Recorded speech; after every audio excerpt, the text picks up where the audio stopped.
हम भी जिम्मेदार हैं। मुझे आपसे इख्तलाफ है। उसकी आवाज में तवानाई और जज्बा था।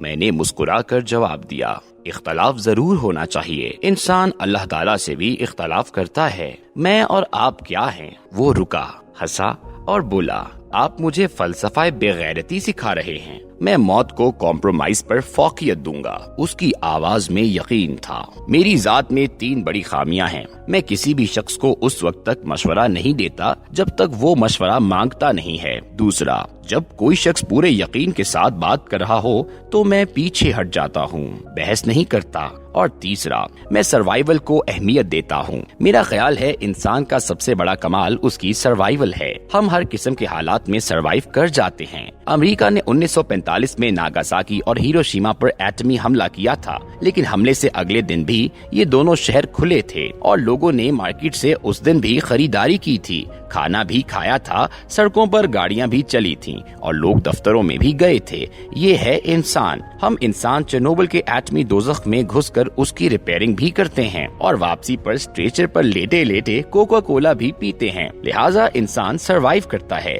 ये आगे बढ़ता है। मेरा ख्याल है आप अगर टीपू सुल्तान या तारिक बिन ज़ियाद हैं तो आप बेशक अपनी सारी कश्तियां जला दें और शेर की तरह एक दिन की जिंदगी गुजार कर चले जाएं, लेकिन आप अगर आम इंसान हैं तो फिर आपको कश्तियां जलाने और तलवार से तोप का मुकाबला करने की गलती नहीं करनी चाहिए। और मैं उस दिन अरशद शरीफ को यही बता रहा था। मैं उससे अर्ज कर रहा था, आपने 2 गलतियां की।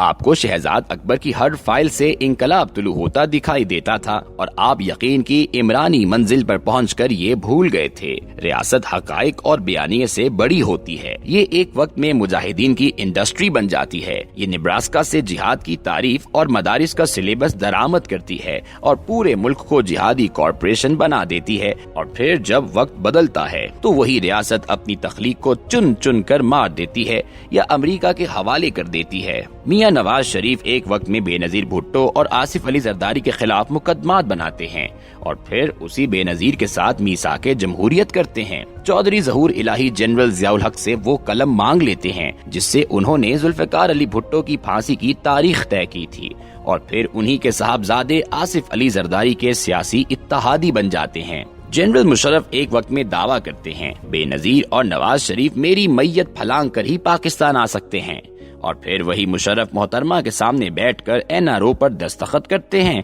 और नून लीग के वुज़रा से हल्फ लेते हैं। और इमरान खान एक वक्त में शेख रशीद को चपड़ासी बनाने के लिए भी तैयार नहीं होते और फिर वही शेख रशीद इमरान खान का दायां बाजू बन जाते हैं। चुनाचे ये याद रखो, रियासत, हुकूमत और सियासतदानों की सच्चाइयाँ बदलती रहती हैं।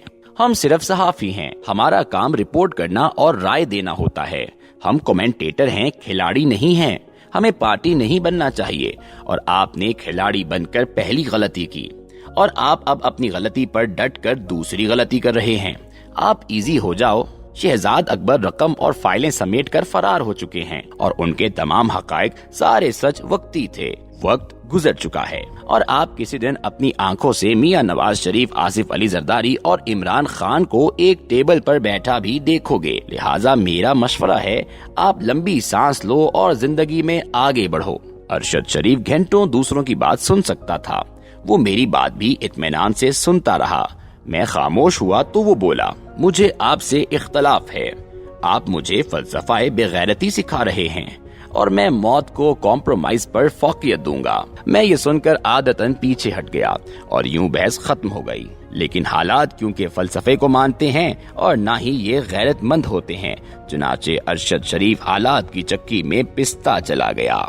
उस पर धड़ाधड़ मुकदमे बने। चैनल का मालिक कनाडा शिफ्ट हो गया। साबिर शाकिर समझदार इंसान हैं। ये चुपचाप निकले और लंदन में पनाह गजीन हो गए, लेकिन ये टीपू सुल्तान बनकर अकेले ही लड़ते रहे और आखिर में वही हुआ। अरशद शरीफ को दुबई में पनाह लेना पड़ गई और वो चैनल जिसके लिए अरशद शरीफ अकेला लड़ता रहा था, उसने बाकायदा ट्वीट करके उसे नौकरी से निकाल दिया। और वो पार्टी जिसके सच को सच मानकर अरशद शरीफ जान देने के लिए तैयार था, उसने मुड़कर भी उसकी तरफ नहीं देखा। आज इमरान खान दावा कर रहे हैं, मैंने उसे बताया था तुम्हारी जान को खतरा है, लिहाजा यहाँ से निकल जाओ। ये बात अगर दुरुस्त थी تو پھر عمران خان سے سوال بنتا ہے، کیا آپ ارشد شریف کے لیے دبئی سے برطانیہ، یورپ یا امریکہ کے ویزے کا بندوبست نہیں کر سکتے تھے؟ عمران خان عالمی شخصیت ہیں، کیا یہ اپنے کسی دوست سے کہہ کر اسے دبئی سے کسی محفوظ ملک میں شفٹ نہیں کر سکتے تھے؟ آپ نے اس وقت اس بیچارے کو حالات کے رحم و کرم پر چھوڑ دیا تھا،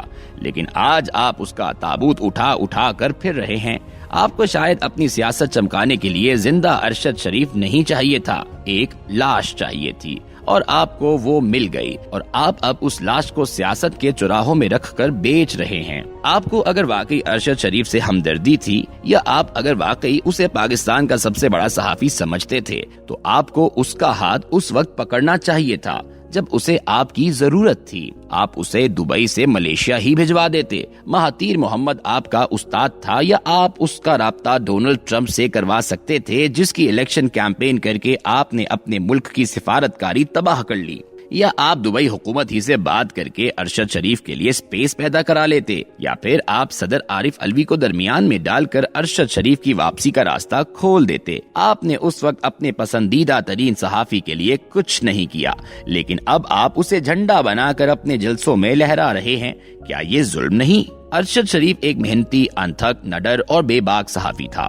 وہ پروفیشنل بھی تھا۔ میں دل سے اس کی عزت کرتا ہوں۔ میری اس سے زیادہ ملاقاتیں نہیں تھیں، ہم ایک دوسرے کے دوست بھی نہیں تھے، لیکن احترام کا رشتہ تھا، لہٰذا سوال پیدا ہوتے ہیں، وہ دبئی سے کینیا کیوں گیا؟ وہ کینیا میں وقار احمد اور خرم احمد کے ساتھ کیوں رہتا رہا؟ اور یہ لوگ کون تھے؟ کیا وہ واقعی حادثے کا شکار ہوا، یا پھر اسے کسی انٹرنیشنل فورس نے گولی مار کر پاکستان کے انتشار کا ایندھن بنا دیا، یا پھر اس کا قتل اس کے سیاسی ماضی سے جڑا ہوا ہے؟ یہ کہانیاں آہستہ آہستہ کھلیں گی، ان سوالوں کا جواب وقت دے گا، لیکن میں ارشد شریف کو ارشد شریف کا قاتل سمجھتا ہوں۔ ارشد شریف بدقسمتی سے صحافت کرتے کرتے بارودی سرنگوں میں داخل ہو گیا تھا، اور یہ حقیقت ہے۔ آج تک جو بھی صحافی اس علاقے میں داخل ہوا وہ زندہ واپس نہیں آیا، وہ خواہ ارشد شریف ہو یا جمال خشوگی ہو۔ انسان پوری دنیا سے لڑ سکتا ہے، لیکن یہ خدا اور ریاست سے نہیں لڑ سکتا۔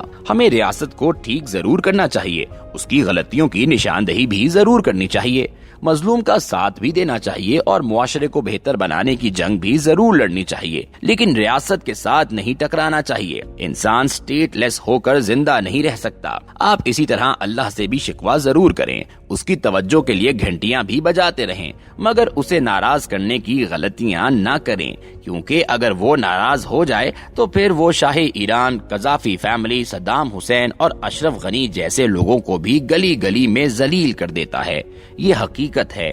ہم جتنے بھی تگڑے ہو جائیں، ہم خدا اور ریاست کا مقابلہ نہیں کر سکتے، لہٰذا انسان کو اپنی لیمٹس ذہن میں رکھنی چاہیے۔ اور دوسرا میرا تجربہ ہے، سینئر اگر آپ کے دشمن بھی ہوں تو بھی آپ زندگی میں جہاں کنفیوز ہو جائیں یا پھنس جائیں، آپ کو فوراً ان سے رابطہ اور مشورہ کرنا چاہیے۔ آپ کو اس کے بعد کینیا میں پناہ نہیں لینا پڑتی۔ مجھے جب بھی مشورے کی ضرورت پڑتی ہے، میں اپنے ان سینئر سے بھی رابطہ کرتا ہوں جن کے ساتھ میرے تعلقات ٹھیک ٹھاک خراب ہوتے ہیں، اور آپ یقین کریں مجھے آج تک کسی نے غلط مشورہ نہیں دیا۔